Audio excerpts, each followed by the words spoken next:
Spirit is saying that it's time to create. You've consumed enough. I am Beyond Taylor, and I am here to help you go beyond your self-imposed limitations. So this message found you because you know that you've been on the sidelines long enough. You know that you've been on your phone way too long. And you know that it's time for you to take that leap and just put yourself out there. Even if it's just putting yourself out there to yourself. Creating for the sake of creating. Even if you don't want to put it out to the world.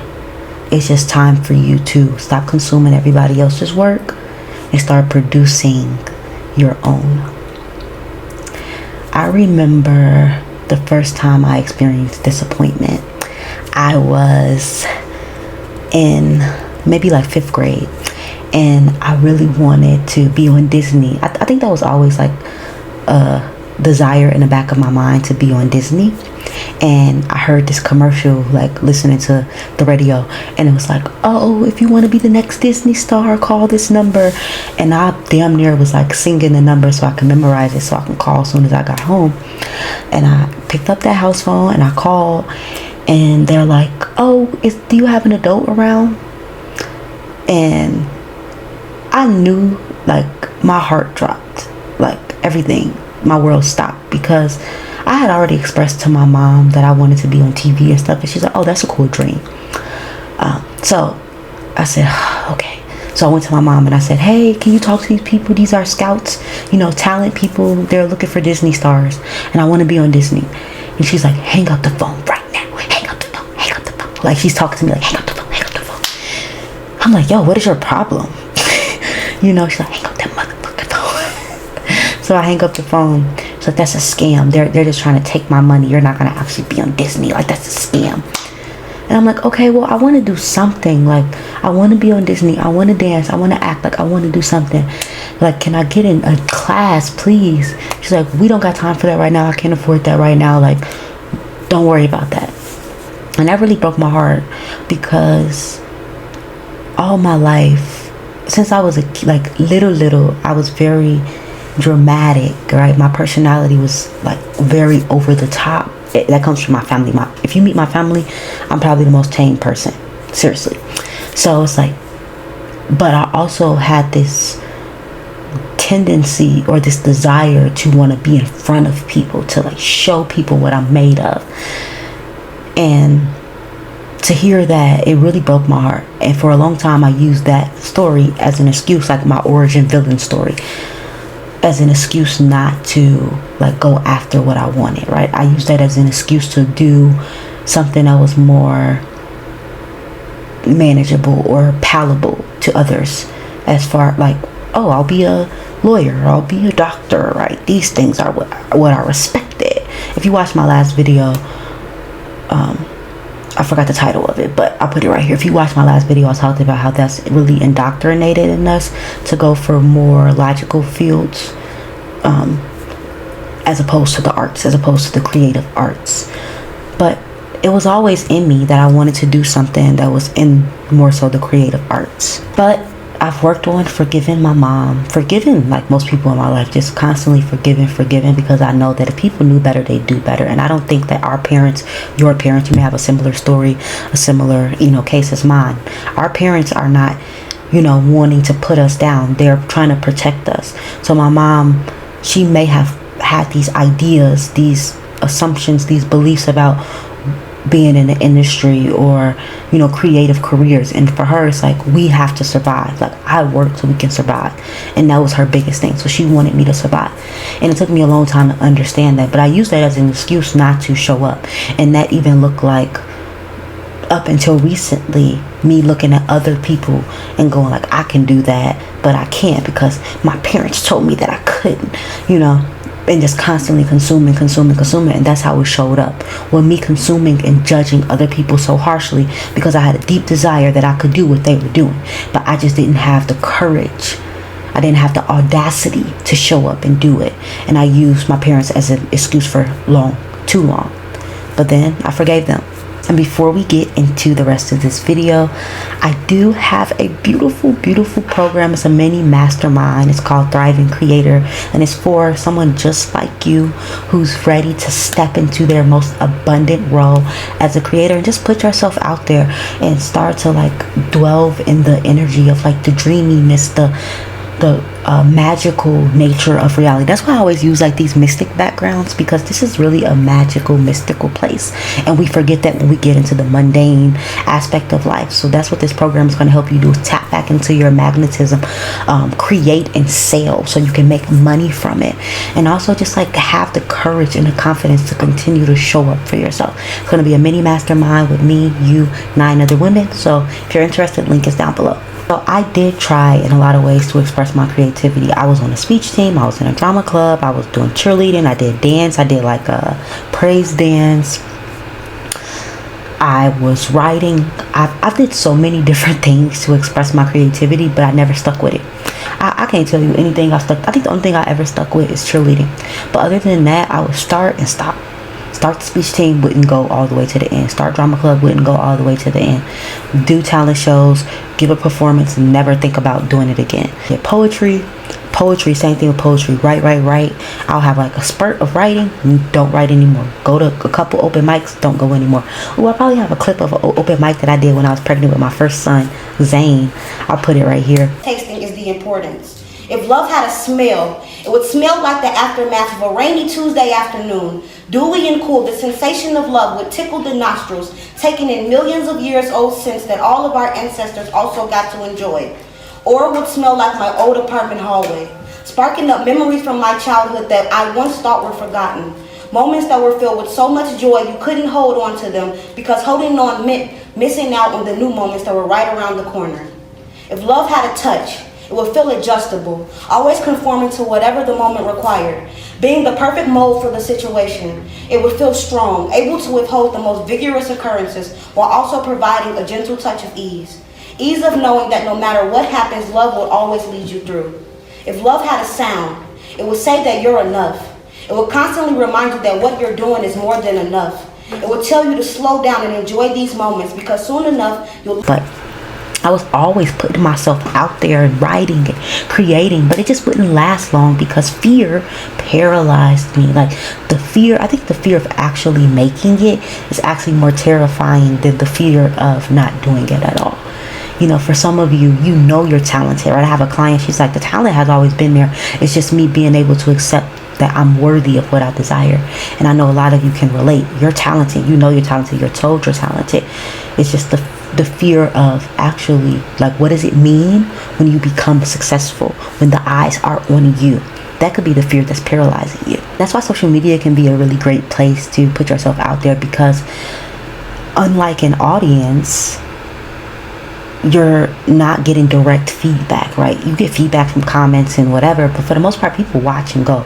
Eventually, you know, you will get more engagement the more eyes you get on your content. But in the beginning, it's a safe space, in my opinion, to just post and ghost. And that's what I did for a long time. Post, ghost. And I was having a lot of fun with that.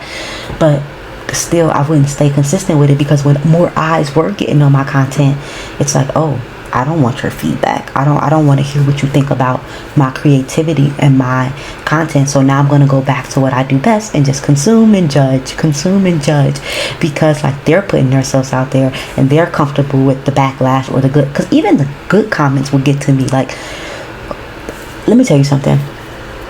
I've had people stop me in the street and go, "You are so pretty." And I would literally, I would be like, "Oh, thank you," and then I would try to get it far away from them, as far away from them as I can, because I had this fear that if they really saw me, like, and I would think like maybe they just caught like a quick glance of me, because if they could really see me, they would not think I was pretty, because that was how I felt about myself. And I think the same thing goes with like my content. When people, well, before, I've worked on that a lot, but before, and people were like, "Oh, you know, you really speaking to me, I love your content," or "I love your writing," or "This is so good," I would like want to hide, because I'm like, but what if they truly see the flaws? Like, when they see the flaws, they won't feel that way anymore. So let me run away before they can truly see me And that played in so many areas of my life, just not wanting anybody to truly see me, because I felt like, it's this quote by BoJack Horseman. I'll play the clip in here. Hopefully I don't get demonetized or anything, or copyright strikes. But he said something along the lines of, like the owl lady. She was like, what happened, BoJack? And he's like, what happened is you didn't know me, then you fell in love with me, and then you really got to know me. What happened, BoJack? Same thing that always happens. You didn't know me, then you fell in love with me, and now you know me. And that's how I felt. Like, you don't know me, or you don't really see me. You caught a quick glimpse of my face, but if you really look at me, you'll see that I'm not pretty. If you really look at my work, you'll see that I'm not talented. And that scared me. So yeah, I was still blocked, right? I had all these ideas. I was writing them down in my notes, and I was journaling. I had so many documents on my laptop, still do. Like, if you go through my notes, you'll just see nothing but ideas. If you go through my notebooks, you'll see nothing but ideas, right? If you go in my documents, nothing but ideas, whiteboards, right? Constantly jotting down ideas, sticky notes. Just anywhere I could, I would write down ideas, but they would never see the light of day because I was still so blocked by the fear. Whenever I would try, right, it would look like, especially when it came to videos, I would record the video like 30 times, 30 takes, and then it still wouldn't see the light of day. Right, rewrite, it still wouldn't see the light of day. I have newsletters I've never posted. Oh, this doesn't sound right, this doesn't sound right. I have a whole trigger journal that I literally, and this was not that long ago, I wrote it in like a month. It was so inspired. It was from The Artist's Way, very similar to it, but it's for triggers, and it's for manifestations, and it's for creators. I wrote that entire thing. I talked about it a few times, and that was it, because I started to read it and I said, this is actually really bad. There's so many errors, there's so many editing mistakes. Oh my God, the flow of this is bad, this is terrible, it doesn't see the light of day. That was my cycle, and I know that's your cycle too. You've created so many amazing things, and then you look at it and you say, actually this isn't that amazing, and then you put it away. And then I would put it away, and I would go and I would binge content telling me that, like, motivating me. You can do it. Binging Pinterest, those, not corny, but like those quotes, those pitch quotes. If you could just motivate yourself, or like, fear is the only thing blocking you, you can do it. I see all those things, and I would just consume, buy courses, buy this, buy that, just trying to motivate myself to put myself out there, but just consume with no outlet. So I became mentally constipated, and I know you can relate. You're probably watching this now. This is probably your 5th video encouraging you to consume more than you create, and you just mentally constipated, like just taking in information. But if there's no outlet, then it's just stuffed in there, and then it's sluggish. It drains your energy. It's weighing on you. It's so much weight. You gotta put that out. Spirit is telling you, this video did not find you by chance. This video found you because Spirit is telling you it's time. And also, when you're mentally constipated like that, you start to resent, again, judge and resent. I can do that. I'm better than them. I don't like the way that they did that. If I did it, I would do it like this. Then do it. That Shia LaBeouf. Do it. But the fear is keeping you paralyzed. The fear of what the people will think. The fear of what you will think. The fear of success. The fear of people truly seeing you. They had the courage to do it, but you're sitting there silently judging. It's time that you allow other people to silently judge you, and you don't give a damn. And the way that you're going to do this is shifting your identity to being a creator now. Not when, but now. Most people don't want to call themselves real creators because they feel like they don't have the accolades, or they haven't put in the time, or they want things to be set up in a certain way in order to consider themselves creators. Baby, what do you know? What do I talk about all the time on this channel? The law of assumption. The GOAT, Neville Goddard. Let me read a quote by Neville, actually. The world is yourself pushed out. Ask yourself what you want and then give it to yourself. Do not question how it will come about. Just go your way knowing that the evidence of what you have done must appear, and it will. You are one decision away from being everything you desire to be. You just have to make that decision. You gotta decide now. You have to step into the identity of being a creator. Not when things work out. I was calling myself a YouTuber before I had a video that went viral, before I got my first 200 views. Before any of that happened, I was like, I'm a YouTuber. I have to do this because I'm a YouTuber. I'm a YouTuber. I'm a YouTuber. Like, I just kept saying that. People ask me, what are you doing? I have to record a video because I'm a YouTuber. I'm a YouTuber. I'm a YouTuber. And then I started saying, I'm a businesswoman. I'm a businesswoman. Every single time I just claimed an identity before the world revealed it to me, the world had no choice but to reveal it to me. And it just continues to happen to the day. Because right now, I'm a businesswoman. I'm an entrepreneur and I'm a creative. I'm an entrepreneur artist. I'm an artistpreneur, artipreneur, creativepreneur, right? So now what does that look like? It looks like me making $7,000 in the last month from helping individuals just like you step into what they do, getting them real results, and being able to be creative while doing it. That's what that looks like because I made a decision. That's all you gotta do is make a decision. Because what has trying to figure it out gotten you? Creating only when motivated, paying for multiple courses but barely taking any action, tweaking one piece of work for months, fantasizing about success instead of actually building it. I know because that was me for years. So when it comes to like taking on an identity, you also have to act as if. That's another huge component of. So people will say, okay, I can tell myself, or I can do robotic affirmations and tell myself over and over and over and over that I'm a creator now, that I'm a full-time artist now. But then their habits has not matched up to the identity structure. You still gotta move. You gotta move. You gotta take those inspired actions. When you get in those downloads, you gotta act on them. You gotta move. And sometimes that looks like being consistent and consistently showing up as this person. And I resisted that for a long time because I felt like I don't need structure. Because structure is gonna limit my creativity. It's gonna limit the way that I wanna show up. And you may be dealing with that too. I don't want to deal with no structure. I don't want to deal with rules or like having formulas. I just want to create. I just want to exist. I get that. But this is what I noticed. Even with like babies, we thrive on organization. Before, I did not want to put my daughter on a routine. I felt like she's a baby. Like this is not primal to her.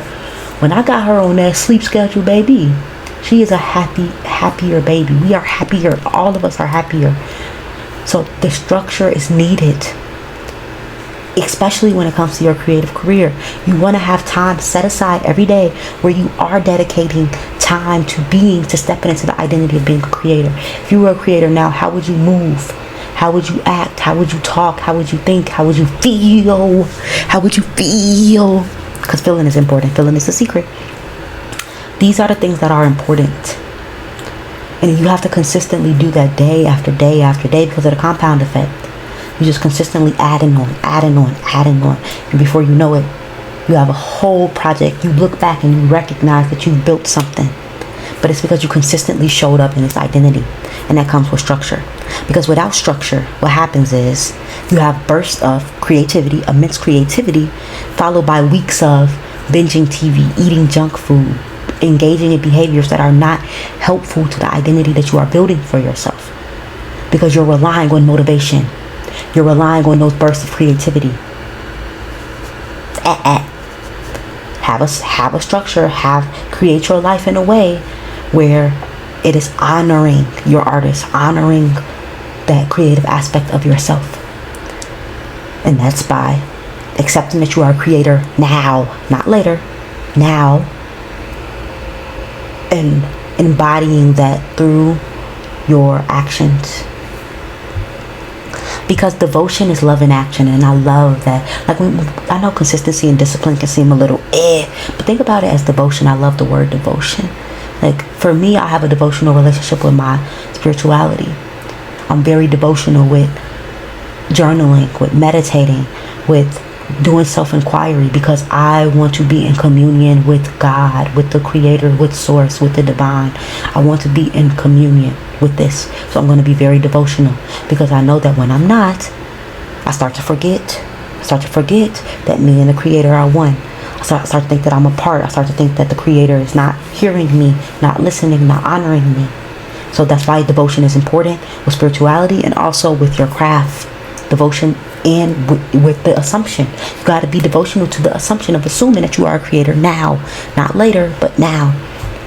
Rick Rubin, the co-founder of Def Jam Records, said, The more set in your personal regimen, the more freedom you have within that structure to express yourself. Discipline and freedom seem like opposites, but in reality, they are partners. I always say this to my clients who are resistant to routine and discipline, to devotion. By creating systems, you give your inner artist the freedom to roam and become everything they are meant to be. You don't allow devotion to be a theme in your life, then your energy is all over the place, which means your art is all over the place, which means that you are not stepping into the frequency, into the reality where you are a full-time creative and a full-time artist. Or if you don't want to like think about it from a monetary point, but you're just creative and you're expressing yourself as frequently as you would like. Just a heads up, again, thriving creator. If you want to get into this mini mastermind, if you want to tap into the energy, the frequency, of your magnetism as a woman, your feminine energy, to guide you through your creativity, to guide you through sales, to guide you to freedom, to liberation, this mini mastermind is for you. You go have the support, you have the accountability, you go have the systems, you go have the structure, and you're going to be exactly who you're meant to be. Just like my client MJ, who I'm going to post the interview this week. In a few days, you guys are going to see the interview, but she came to me wanting to I want to step into my artistry. Let's do it. Within 3 months, she released an EP. She moved out of her mom's place into her own place, and she built a amazing relationship with her spirituality. You can do that too. Imagine what you can do in a group setting, surrounded with other women, osmosis, who are also on the same path as you. Get into it, yeah. I just got a bug. Get into it, yeah. So being devoted to your craft allows your entire life to become art. This way you don't try to escape life with behaviors that you know are detrimental to you, because your life is something that you would never want to escape. It's so beautiful, it's so artistic, it's so creative, it's so magical, because you are devotional to your craft, to your inner artist. Reality is a blank canvas, and your intentions, words, and actions are the paintbrush. Are you being intentional about what you're creating, or does it resemble something that you've seen a million times? And you're like, boring, I've seen this already. Like you see the same art, like you know those generic pieces you see in Ross. I got one on my wall. Those generic art pieces, and it's like everybody and their mama got this piece in their house. You don't want that for yourself. You want to create something that's original, that's unique to you. You do that by being intentional about daily devotion to your craft, by creating and not consuming as much, right? That's how you're going to do it. And you'd be surprised at what 10 minutes a day can do for your work, right? We're going to get into the steps about how to start creating more than you consume, but really it does not take that much time. So don't hit me with I don't got the time, because baby, I got a 10-month-old who's really busy. I find the time. She's down for a nap right now. Y'all know last video she was interrupting. I made sure she was down and asleep. So this time I can really give my all to you guys, to this video, and not be interrupted and distracted.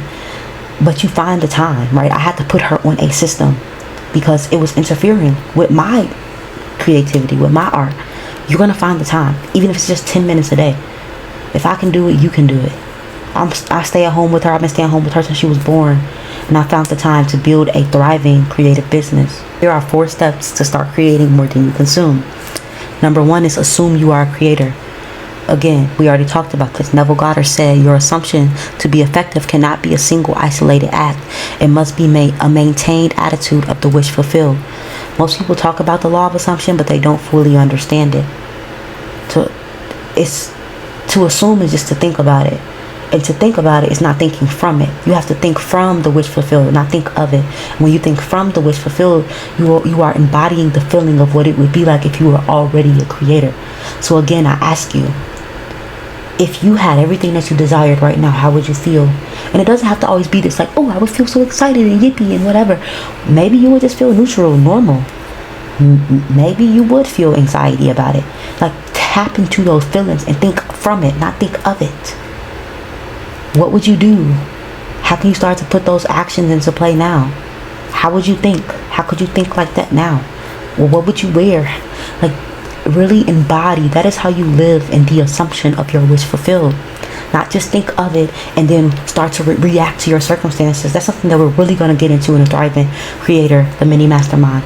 We're going to stop reacting to circumstances. We're going to respond from the knowing that what you want is already done, because you're already living in that reality now. Number 2, Commit to performing one small action a day. If you have enough time, to do one small action a day towards your goals.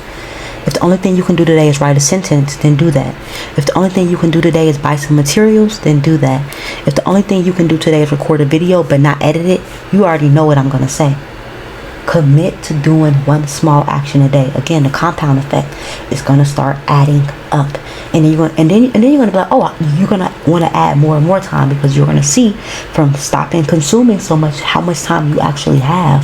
You're going to be like, wow, when I don't scroll on my phone for 2 hours a day, I have time to actually put towards my craft, towards what I actually want to do. Number 3, don't focus on quality in the beginning. I know you're sensitive about your art, right? I know it. I'm going to test this out right quick on your app. Now keep in mind that I'm an artist and I'm sensitive about my shit. I know you want to be great. You're a human, not a robot. You can't just like produce. But in the beginning, to get out of your own head, I need you to produce, just to get into the habit of doing it and not thinking about like the fear of what's going to come from it. Just produce, like create. Again, if you don't feel comfortable putting it out there, even though I suggest you do, but if you don't feel comfortable putting it out there, just produce. Oh, snap. That's why the audio is like this. Sorry.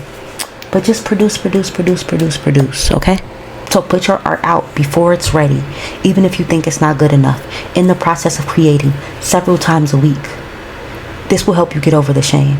Remember when you were a kid and you would just like make something and show somebody like, look what I can do. It reminds me of the Stewart from Mad TV. Look what I can do. Look what I can do.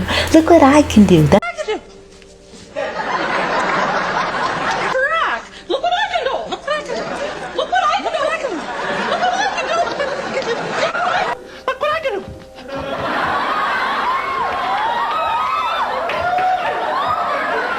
How I want you to be about your art. Just constantly look what I did, look what I created, look what I did. And don't need anybody to validate you. Just do it because you're a creator and you were made in God's image, and that's what you do, right?